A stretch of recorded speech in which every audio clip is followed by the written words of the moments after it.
Olá, turminha, tudo bem? Meu nome é Alex, professor de artes. Eu vou fazer um pequeno resumo aí do capítulo 1, As Raízes da Cultura Brasileira, tá?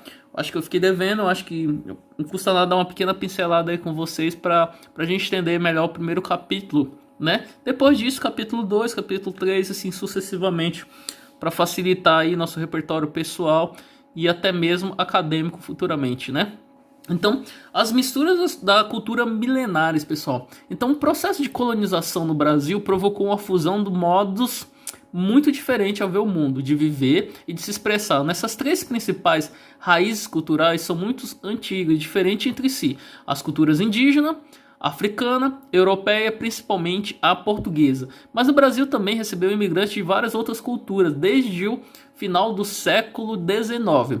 Por exemplo, vieram para cá os italianos, os espanhóis, os japoneses, os libaneses e muitos outros povos de diferentes religiões. Tudo isso teve uma consequência de formação de uma cultura bastante diversificada. Em outras regiões, a influência indígena mais forte. Em outras regiões, algumas cultura europeia prevaleceram e assim por diante. Essas misturas de cultura resultou a criação de algo inteiramente novo, a cultura brasileira. Então, o que esse capítulo quer falar aí sobre essa questão das misturas milenares? Isso mostra, pessoal, que a gente teve bastante influência aí de outros países aí a partir do século XIX, né, entre os japoneses, italianos, espanhóis e tudo, e principalmente aí no caso os portugueses aí que chegaram bem antes, né? Então, o Brasil ele é rico em cultura exatamente por causa disso, né? Porque a gente teve bastante influência de outros países, né, nessa questão e culturalmente falando, o Brasil ele só teve a ganhar com essa questão de outras pessoas, de outros imigrantes vir para cá e trazer um pouco da riqueza do país deles para o nosso Brasil e acrescentar aí no nosso repertório, tá bom? Então, aí mostra, a cultura indígena influenciaram hábitos brasileiros, como deitar em rede e o consumo de alguns alimentos, como a tapioca e o açaí. Então, o indígena aí tanto gostava de tapioca e açaí, quem não gosta de tapioca e açaí, né, galera? E deitar numa rede aí, né, para descansar. Isso daí é uma cultura indígena que a gente carrega aí por diante. Isso daí é um pequeno exemplo, tá? Tem outros exemplos aí pra gente seguir. Então, o bloco de Ilu Olá de Mim, que apresenta a grande influência das culturas africanas no carnaval de rua da cidade de São Paulo. Essa foto aí foi em 2016, mas mostra essa diversidade cultural que a gente tem aí, principalmente pela parte dos africanos aí também, tá, galera? Vamos cantar aí essa questão do samba aí que veio da África, né? Então o batuque, o ritmo e tudo mais, tanto essa parte do sincretismo religioso também que a gente adotou aí, tanto que vieram dos africanos, certo? Então, a festa junina, que é um exemplo de tradição brasileira de origem portuguesa, tá, galera? Então, nascer uma cultura ou muitas, pessoal. Então, tem um exemplo aí muito legal, tá? Vou estar explicando para vocês. O folgueto, pessoal, folguedos as festas populares, os ritmos e as danças tradicionais são exemplos vivos da mistura culturais ocorrida no nosso país. Eles representam o resultado de todo esse processo que nos faz únicos e está em constante transformação, certo? Então aí, folguetos significa festa popular de origem religiosa que inclui danças, música e encenação. Aí você pode ver no seu exemplo, do seu lado esquerdo da sua telinha, a cavalhada, pessoal, que é uma festa de origem portuguesa que é realizada em todo o Brasil, principalmente nas regiões Sudeste, Centro-Oeste e Sul. Nela, os cavaleiros apresentam uma batalha medieval entre cristãos e muçulmanos. Isso daí é tradição, né, nessas regiões aí, tá, galera? Então, uma congada, vou tentar ser mais breve aqui para mostrar para vocês. A congada, pessoal, é um tipo de dança e desfile acompanhado de música que ocorre em diversas regiões do Brasil, certo? Ela teve influências aí de religiões de matriz africanas e católica e representa a coroação dos antigos reis do Congo, tudo bem? Então, país da África convertido ao cristianismo. Isso daí também faz parte aí, né, da nossa cultura que veio de fora, tá, galera? E foi bem aceita aí essa transição aí. Tudo bem? Então, cabloquinho. Cabloquinho são um grupo de dança que representam no carnaval, principalmente o estado de Pernambuco. As danças em homenagem aos povos indígenas. O Pernambuco, galera, que se você for contar aí, é muito rico, né, nessa parte, principalmente aí folclórica, né, falando corretamente. Então, o Pernambuco aí, se você for contar Olinda com aqueles bonecos, né, os bonecos de Olinda, aqueles bonecos gigantes. Então, Pernambuco eu acho que vale a pena você dar uma conferida, né, pesquisar sobre esse estado tão rico de cultura aí, né, e foi crescendo muito no decorrer dos anos com as festas populares, carnaval e tudo mais, certo? Então, quais festas, ritmos e danças populares você conhece? Qual festa que você conhece, galera? Qual ritmo você conhece? Qual é a dança popular que você conhece? Geralmente aqui a gente acaba conhecendo, né? São Paulo, ele fica devendo em algumas partes. Geralmente o pessoal mais do Nordeste é mais ligado nessa parte. Mas a gente também tem nossa riqueza, nossa peculiaridade aí, né, nesse sentido, tá? Então, você consegue perceber a influência das culturas africanas, indígena e europeia nessas manifestações? Então, lógico que sim, né, galera? Primeiro, os africanos, a gente tem esse sincretismo religioso muito grande com a cultura africana. Tem também aí nessa questão da dança, do samba, do batuque e tudo mais. Indígena aí desde o começo da história, né? A gente tem essa tendência aí, né, da rede, da tapioca, como eu dei o exemplo aqui. E europeia também, a gente tem muita manifestação europeia aí, certo? E até mesmo asiática, né? Então, vamos lá.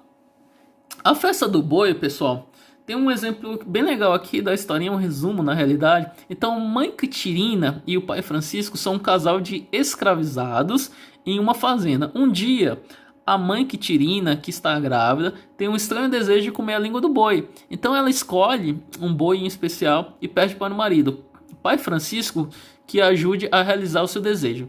Francisco mata o boi e dá a língua à mulher. O patrão de pai Francisco descobre, fica furioso e manda matá-lo, mas com a ajuda das rezas do pajé, o boi volta à vida e o pai Francisco se livra do castigo. Então isso daí é um resuminho da festa do boi, né, do Bumba Meu Boi, que é realizada aí, geralmente no Nordeste, né? E cresceu muito, né? Porque essa festa aí se tornou típico das regiões, né? E foi aceita em diversas regiões aí do Brasil, contando essa pequena história aí da espécie do boi ressuscitar. Então, Bumba Meu Boi é um clássico aí que vale a pena se conferir. Aí tem o sabor brasileiro, certo? Então, o sabor brasileiro. O artista maranhense Tião Carvalho, em 1955, é um especialista em cultura popular brasileira. Na década de 1980, ele criou em São Paulo o grupo Cupuaçu. O grupo Cupuaçu promove oficinas sobre Bumba Meu Boi e diversos ritmos de dança regionais, entre eles Cacuriá e Ciranda. Então, Cupuaçu significa frutos brasileiros de origem da Amazônia. Aí tem um exemplo aí da festa popular do Bumba Meu Boi para criança, chamado Boi Mirim, promovida pelo grupo Cupuaçu no Morro do Querosene, na cidade de São Paulo. E essa foto aí foi tirada em 2016, certo? É tradição dessas cidades tanto de Pernambuco quanto de São Paulo, enfim, outras cidades, tanto no sul, nordeste, enfim, centro-oeste e tudo mais. Eles para fazer essas festas aí, geralmente acontece no meio do ano, tá? Então tem até uma atividadezinha aqui, uma atividade mostrando aqui. Agora você conhece a história do Bumba Meu Boi, Maranhão, relacione os personagens e ilustrações a seguir e das descrições abaixo. Então tem aí o E, né, que é o dono do boi e da festa, ele é o fazendeiro, né, o patrão do pai Francisco, né, a é a grávida, né, com desejo de comer a língua do boi especial. O C, como você pode ver, que é a figura central, né? Então, figura central da história. Então, todo se relaciona com ele, que é o boi, certo? O B é também conhecido como Nego Chico, e ele que vai matar o boi. E, né, para fechar aí, no caso, é o pajé, certo? É a letra D aí do pajé. Então o pajé, pessoal, é o chefe religioso indígena que ressuscita o boi. Então toda essa transição, tudo que aconteceu aí desses personagens aí que são os mais importantes da história, criou essa história fantástica que é comemorada, né, em todo ano aí com a festa do Bumba Meu Boi. Certo, galera? Continuando aqui, uma antena parabólica na lama, certo? Na década de 1990, o movimento cultural na cidade de Recife, em Pernambuco, trouxe novos sentidos às tradições populares regionais. O movimento se chama Mangue Beats, né? E tem o mangue como seu símbolo. Ele é uma mistura de elementos de cultura tradicional nordestina e da cultura pop internacional. Assim, nas músicas do Mangue Beat estão misturados o maracatu, o coco, o pop, o rock, o hip hop, que são os 4 elementos do hip hop, né, galera? Não sei se vocês conhecem: DJ, o MC, o b-boy e o grafite, e as músicas eletrônicas, entre outros gêneros musicais. Então, dezenas de bandas do Mangue Beats, pessoal, foram formadas na década de 1990, e uma das mais representativas do movimento foi o Grande Chico, né, galera, da Nação Zumbi. Então o líder da banda, o Francisco de Assis, em 1966 a 1997, o Grande Chico, galera, só para você ter uma ideia, um porta-voz do movimento que inspirou produções artísticas pernambucanas em diversas áreas, como a moda e o cinema. Aí tem aí a apresentação do cantor, né, do Chico, durante o Festival da Música da cidade de Santos. Isso daí é uma foto de 1994, mostrando essa interação aí com o público. E é legal esse texto aqui também, que está falando sobre o rap na aldeia, certo? Aí um grupo de indígena resolveu criar um grupo de rap. Que grupo de rap você conhece, galera? Então, esse grupo de rap é bem interessante porque eles começam a contar coisas que acontecem na aldeia e eles criam um ritmo meio que marginalizado, né? Que o rap era marginalizado e hoje é aceito, né? Mas eles mostram todo o processo aí sobre essa questão de cantar e contar fatos que acontecem na aldeia, certo? Então, o que você acha da mistura cultural promovida pelo Bro MC? O Bro MC, galera, é esse grupo aqui que eu tô mostrando para vocês, que se encontra no livrinho de vocês, certo? Então esse grupo aí criou uma espécie de grupo indígena aí, certo? Que é o MC Bro MC, né? Voz indígena é a voz de agora. O que você acha que o verso quer dizer? Eles quis mostrar, galera, que o índio, ele é a voz de agora. Agora é o momento deles mostrar esse repertório pessoal deles. Então, que outros grupos musicais de rap você conhece? Bom, eu vou falar o meu, né? Eu gosto muito de um grupo chamado Racionais. O Racionais, para mim, é um dos grupos mais fortes de rap. Gostava também do Sabotagem, o final de Sabotagem, enfim, outros grupos aí que eu cresci escutando, né? Agora vocês eu já não sei, né? Eu acho que vale a pena vocês dar uma conferida aí e responder na apostilazinha de vocês, tá, galera? Então, um olhar estrangeiro. Agora a gente já tá entrando no olhar estrangeiro aí do Albert, certo? Então, em 1630 a 1654, uma parte do território do Nordeste brasileiro ficou sob domínio dos holandeses. Durante o governo de Maurício de Nassau, em 1604 e 1679, foram feitas várias mudanças na administração da região. Uma das novidades foi a vinda da comitiva cientista e artista holandês ao país, que tinha a intenção de pesquisar e representar a natureza brasileira e seus habitantes. Então, o Maurício de Nassau, galera, ele veio aqui para o Brasil, né? E ele trouxe esses cientistas e os artistas. Esses artistas, na realidade, eles iam desenhar a natureza e mostrar os seus habitantes, que no caso eram os índios, né, que estavam aqui. Então, existem muitas pinturas aí, eu vou até mostrar a próxima pintura acho que para ilustrar a minha fala, tá? Então, o artista Albert Elcourt, em 1610 e 1665, que fazia parte da comitiva, criou várias obras representadas por pessoas no Brasil, certo? Então, existe vários relatos, eu cheguei a ver várias pinturas dele, Às vezes ele fantasiava também, tá, galera? Tinha coisas que não existia aqui no Brasil, ele pintava aí com, às vezes, com influência europeia mesmo, tá? Então, na época, suas representações eram entendidas como um retrato mais fiéis dos habitantes brasileiros. Não tanto assim, tá, galera? Hoje sabemos que essas pinturas fazem muito da visão do artista que tinha sobre o tema a ser retratado. A seguir, você conhecerá algumas características e representações desse artista, tá, galera? Então, aí tem uma pintura, né? O homem representado é forte e de grande porte, aparentando um ser guerreiro. É retratado como um homem livre, pois nenhum escravo poderia portar as armas que ele carrega. Aí você pode ver essa pintura desse artista fantástico. Então tem uma perspectiva, luz e sombra, e tinha uma noção enorme de pintura. Na realidade, esses eram os melhores artistas da Europa para poder retratar o que acontecia aqui no Brasil. E esses desenhos, lógico que era para levar para lá e para mostrar. Pessoal, não existia fotografia na época. Então a pintura no momento era fotografia na época. Então a partir do momento que você levava uma pintura, facilitava muito na visão deles o que estava acontecendo aqui no Brasil, e mostrava as terras também, dava para você vender, né? Vou pintar essa terra aqui porque provavelmente dá para me vender para o europeu. Então, ao lado do homem vem uma tamareira e uma espécie de palmeiras mais comum na África, certo? Então, eles desenhavam isso também. Então, no canto direito da tela há uma enorme presa de elefante, galera, e o chão forrado por concha.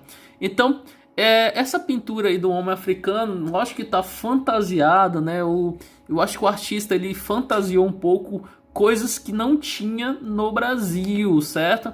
Então, isso daí, essa pintura se encontra no Museu Nacional da Dinamarca, certo? Mas existe, se você for na Pinacoteca do Estado, provavelmente você vai ver bastante pintura aí desses artistas que vieram junto com Maurício de Nassau aqui para o Brasil, para retratar o Brasil e para mostrar o que acontecia de fato. E algumas ilusões que eles também traziam em si. Então você consegue identificar o que tem nas mãos e na cintura. Acho que vale a pena você dar uma olhadinha aí para você conferir. Em sua opinião, por que o artista retratou elementos africanos, como a tamareira e a presa de elefante, dessas representações sobre o Brasil? Então, acho que ele fantasiou, galera, nesse sentido. Ele não seguiu fielmente o que tinha aqui no Brasil. E esses artistas costumavam fazer isso. Não foi só essa pintura que eu vi, não. Tinha diversas pinturas aí que eles colocavam elementos na natureza do Brasil que não existia aqui, certo?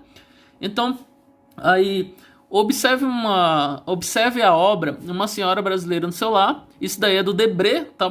A pintura aí de Jean-Baptiste Debré, né? Um ícone aí na pintura que mostrava a relação aí dos escravizados com a Sinha e tudo mais. Então relaciona os itens e trechos abaixo.